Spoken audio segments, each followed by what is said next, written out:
Salve, salve galera, tudo bem? Professor Rafão mais uma vez, trazendo atualidades, como eu já havia falado para vocês, e a gente faria essa saga, né, de atualidades.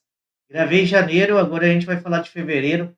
Notícias que correram aí o mundo e o Brasil, tá? E vai te ajudar tanto naquele concurso que você tanto deseja, né? Entrar naquele concurso que você tanto deseja, como também naquele vestibular, tá bom? Tranquilo? Beleza? Então vamos para mais uma aula aí.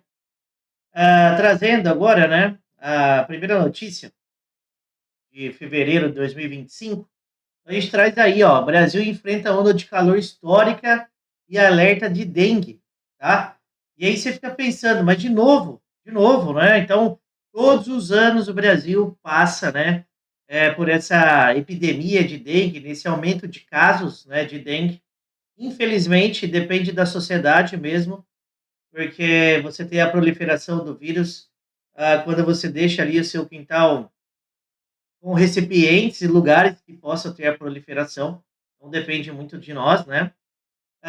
E o que acaba favorecendo também é o aumento das chuvas no período de verão, tá? Então a gente tem aumento das chuvas e também da temperatura e acaba favorecendo a proliferação do Aedes aegypti, que é o causador aí da dengue. Então, começo do ano, o Brasil passou aí por essa epidemia novamente de dengue, hum, relacionado aí à sociedade, descaso, né, de alguns, que acaba interferindo na vida de muitos, e também a questão do aumento das chuvas. Por um outro lado, né, a gente tem aí o avanço da vacinação contra a dengue, né, lá, a Produção Nacional de Vacina contra a dengue com dose única, tá? Então, lógico que o Brasil ele sempre foi referência, né, no sistema de vacinação, continua sendo, né? Então, Sistema Único de Saúde, organização para as vacinas, a gente tem todo aquele sistema de UBS, né, que ajuda aí a organizar esse sistema de vacinação, tá? Então, que eu sempre falo para vocês, a ciência, né, trabalhando em prol da tecnologia. Quando eu falo ciência trabalhando em prol da tecnologia, você tem que lembrar de um cara chamado Milton Santos. Evolução técnico-científica informacional, né? Informação também ali, trabalhando em prol da ciência e tecnologia. E a vacina, né? A criação dessas vacinas tem muito a ver com isso. Tem muito a ver com ciência e tecnologia. Então, se antes você demorava 10, 20, 30 anos para ter uma vacina, hoje, em tempo recorde, né, 1 ano, 2 anos ou até menos, você tenha as vacinas sendo produzidas, tá? Tudo bem? Então, questão, temas, né? Um tem a ver com o outro, porque você tem aqui uma onda de calor e você tem também umidade, principalmente ali no verão. Você tem a proliferação dos casos de dengue e você tem também a vacinação contra a dengue. Algo que também a gente pode falar em relação a ondas de calor, né? Principalmente. A questão do aquecimento global. Vocês já estão cansados de saber que os vestibulares dos concursos, eles podem estar, né, relacionando a questão do aumento da temperatura com o aquecimento global. Maior emissão de gases, tá? Esses gases contribuem para o efeito estufa e você tem o aumento de temperaturas. Tudo bem? Então, é um tema bastante batido, é um tema que todos os anos cai em vestibulares e também concursos, porque ele costuma relacionar com o fato, né? Então, no caso, a gente teria o fato do aumento da temperatura, ou pode também estar relacionado aqui, mas com o aumento das chuvas e dengue. Então, sempre procura fazer essa linkagem, tá?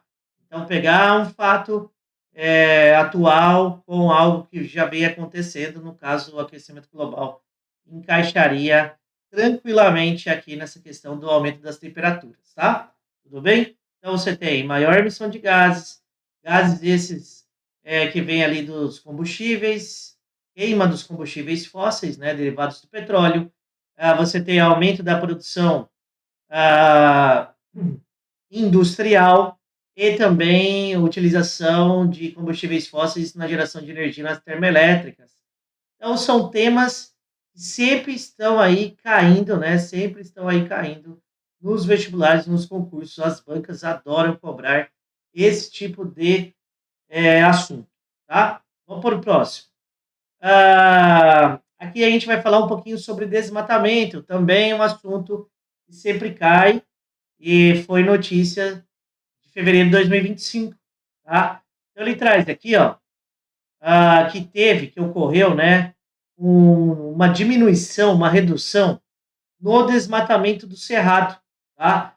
E aí a gente tem que lembrar, né, sempre você vai puxando ali temas, ou assuntos que tem a ver, né, Cerrado, Centro-Oeste, né?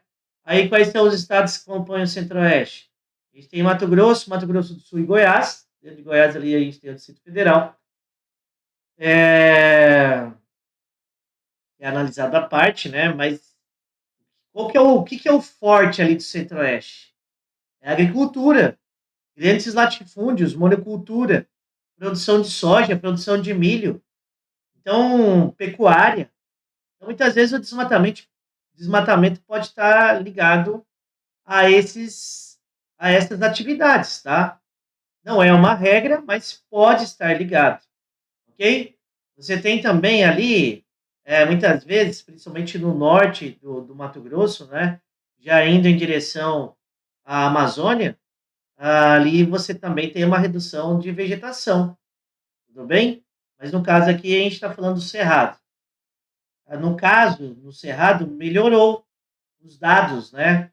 Então a gente teve uma redução do desmatamento.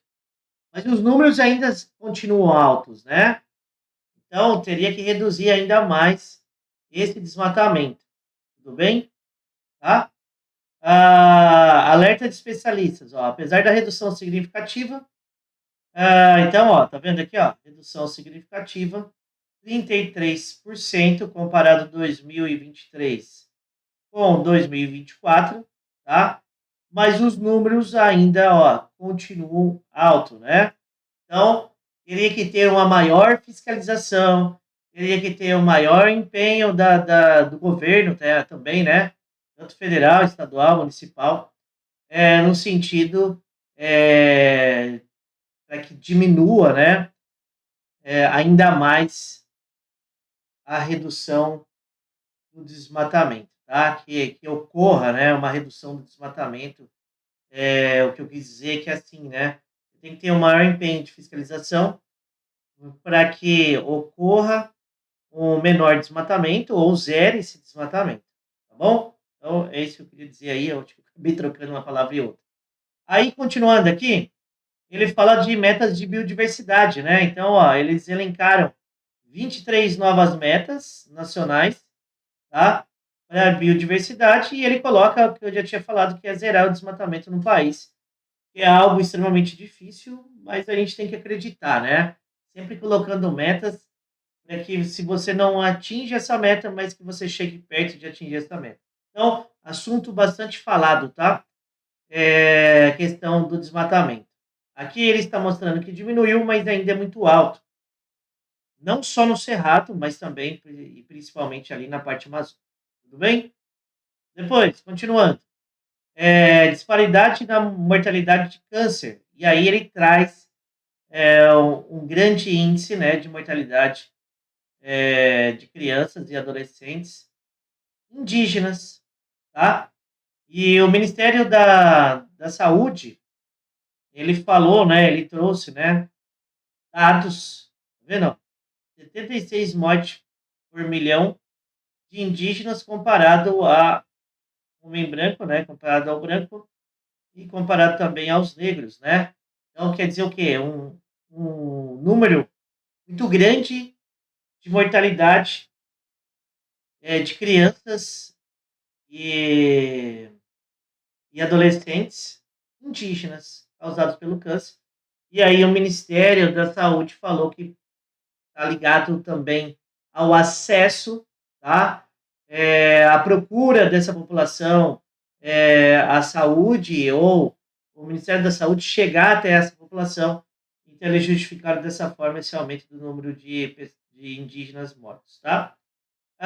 Eu vou trazer um outro tema que está recorrente que é a questão do aumento de indígenas com, como que eu vou dizer, com um teor de mercúrio muito alto no organismo, tá? E aí, como que a gente pode trazer isso, né? Relacionar com o quê? Relacionar com os garimpos ilegais, onde você tem a utilização do mercúrio na retirada do ouro, tá? Então, também é um tema muito forte que vem sendo falado agora no mês de setembro, outubro.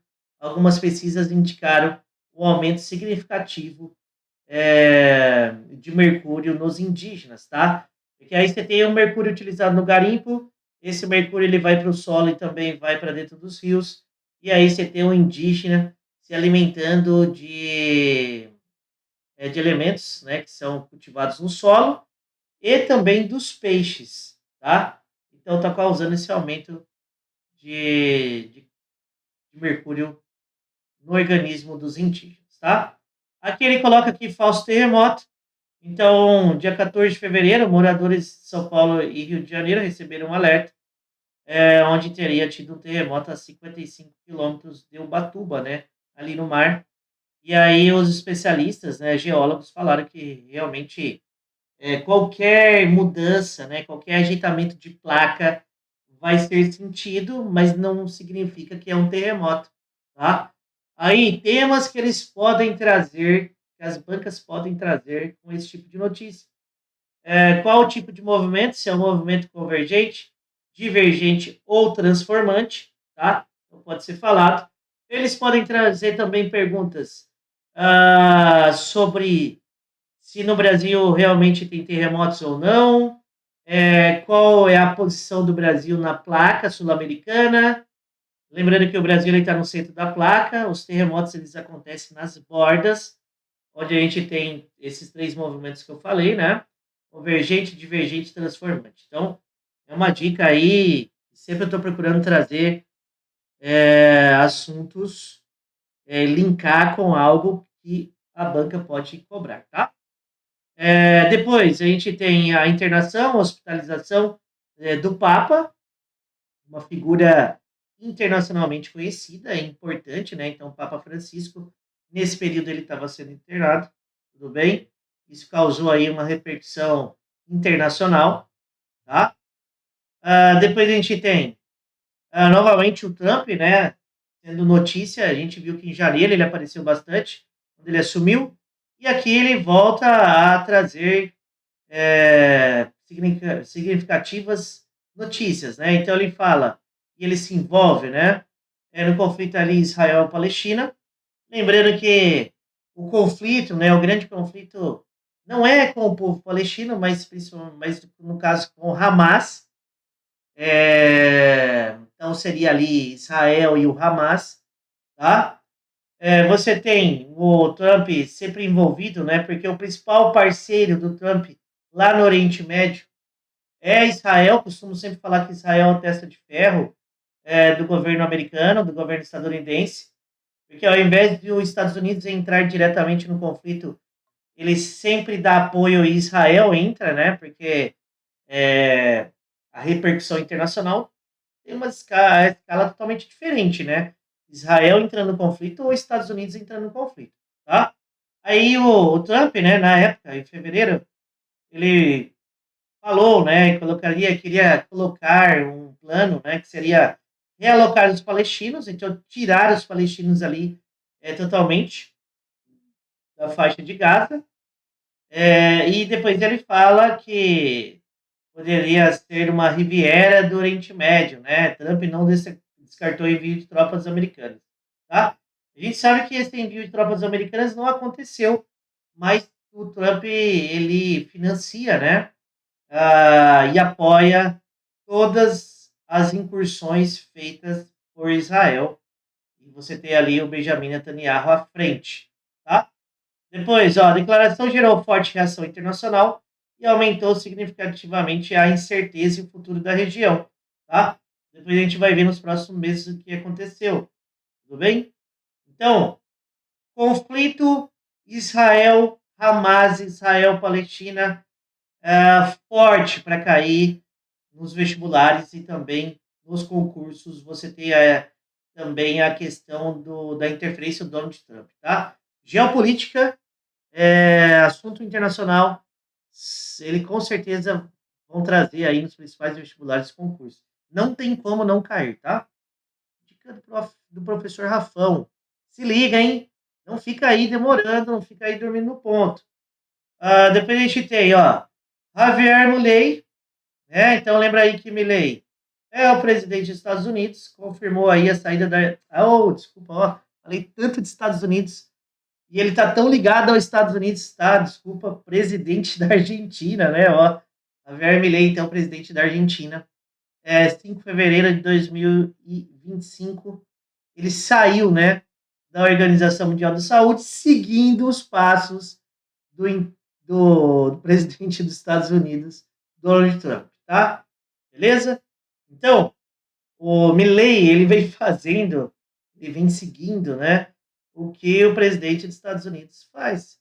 Mas aí você tem escalas diferentes, né?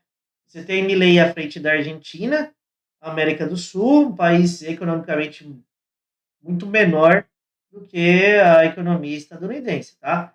Mas ele seguiu. E aí ele coloca aqui, ó, Milley justificou decisões e por divergências profundas, tá? Então ele não quer seguir mais a Organização Mundial da Saúde e também o que a Organização Mundial da Saúde faz ou pede para que seja feito, tá? Então é um assunto aí ligado à saúde. Depois ele fala que a saúde de um país da Organização Mundial da Saúde é um evento extraordinário com implicações significativas para a coordenação de saúde pública regional, afetando a cooperação em vigilância epidemiológica e respostas para crises sanitárias na América, né? Então, vou relembrar vocês qual que é a importância aí da Organização Mundial da Saúde e a importância dela, por exemplo, na época do Covid-19. Durante o Covid-19, os países mais ricos, eles tiveram prioridade na compra de vacinas, tá? Então, os laboratórios deram prioridade para esses países, que eles chegavam lá e pagavam à vista, tá? Agora, os países mais pobres, ou eles parcelavam, ou eles não tinham dinheiro para comprar. E quem mediou a remessa de vacinas para esses países mais pobres foi exatamente a Organização Mundial de Saúde. Então, olha aí, ó, um exemplo de importância, né? Então, por isso que foi um fato ruim a saída tanto dos Estados Unidos lá em janeiro e depois a Argentina. Pode ter certeza que se tiver uma epidemia, o Milley vai lá na Organização Mundial da Saúde pedir ajuda, tá? Então, bora lá. Volto a falar de novo, ó. Janeiro de 2025 foi o mês mais quente do planeta, ó. Mais quente já registrado no planeta. No período pré, aí ele faz um comparativo, né, acima do período do nível pré-industrial, tá? Então, esse aquecimento, né, esse aumento dos níveis de temperatura, não é só debatido no Brasil, tá? Então, vem sendo sentido a nível mundo. E aí ele fala, ó, o mês mais quente do planeta já registrado, com uma temperatura de 1,75 graus acima do nível pré-industrial, tá? Então, a gente sabe, né, que a Terra também ela passa por períodos de aquecimento e resfriamento, naturalmente, mas lógico que você tem aí o homem potencializando esse aquecimento, tá? Depois ele coloca também, ó, temperaturas acima da média foram observadas principalmente no sudeste da Europa. Aí ele coloca aqui, ó, regiões frias do Canadá, né? Ele traz também o Alasca, Sibéria, norte da Rússia, né? Região da Sibéria, e sul da América do Sul, África e grande parte da Austrália e Antártida. Então, eles vêm fazendo esse monitoramento e através desse monitoramento foi possível observar o aquecimento. Aí volta naquele tema de aquecimento global, tá? O que pode ser feito para a redução, tá, da emissão de gases e, consequentemente, também tentar reduzir esse aquecimento. E aí ele traz, né, o recorde reforça a urgência das ações climáticas globais. Tudo bem? E aí, ó, seria redução da emissão de gases que contribuem para o efeito estufa, que eu já tinha falado com vocês, tá? Os carros elétricos é uma saída. É, outra coisa seria também a utilização por combustíveis limpos, tá? Renováveis e limpos. O Brasil ele tem um que é o etanol, que é um combustível renovável. No caso, o nosso vem da cana-de-açúcar, nos Estados Unidos ele vem do milho, e ele é renovável e limpo. Tá? Então, ele é muito menos poluente do que derivados do petróleo, né? Derivados de combustíveis fósseis. Então, etanol aí é uma saída. Tudo bem? Além de ser mais barato no caso do Brasil e em algumas regiões também. Continuando aí, ó. Atualiza gel, não preciso nem falar, né? Hoje eu até esqueci de colocar aqui, ó. Eu vou colocar agora o botão, né? Se inscreva, siga nosso perfil. A gente também tem lá no Instagram, Atualiza Gel. Todos os dias eu vou colocando informações que rodam o mundo e o Brasil. Então fique ligado e espero que esse vídeo te ajude muito a responder questões que caia lá no seu vestibular e também no seu concurso, tá? Então, professor Rafão, mais uma. Lembrando que eu vou fazer essa saga, né, de janeiro até ali outubro, novembro, né? Vamos continuar aí com os temas de atualidade, tá bom? Então, tchau para vocês e bora para mais um.